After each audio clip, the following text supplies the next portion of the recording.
Повечето интервюиращи пропускат най-важното – как кандидата се справя с неуспех. Не е достатъчно да питаш «разкажи ми за грешка».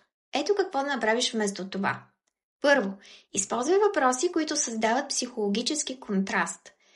Те го изкарват от перфектните отговори и го провокират да мисли и чувства.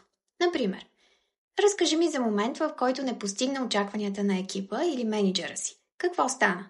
Или, кога последно реши, че подходът ти не работи? Как разбра?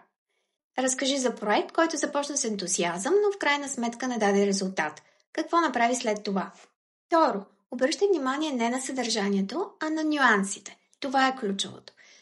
Слушай, използва ли фрази като «виновен бях аз» или «прехвърля вината». Има ли емоционален контрол или звучи раздразнен, гневен, срамуващ се? Говори ли за получаване или за обвинение? Какъв е вътрешният му наратив? Дали вярва, че грешките са ресурс? Трето, питай за чужда грешка. Ще разбереш и за неговата зрялост. Имало ли е момент, в който някой в екипа ти направи голяма грешка? Как реагира ти? Ако има разбиране, баланс и самообладание в отговора, значи има зрялост. Ако отговорът е рязък, осъдителен или хладен, има какво да се развива.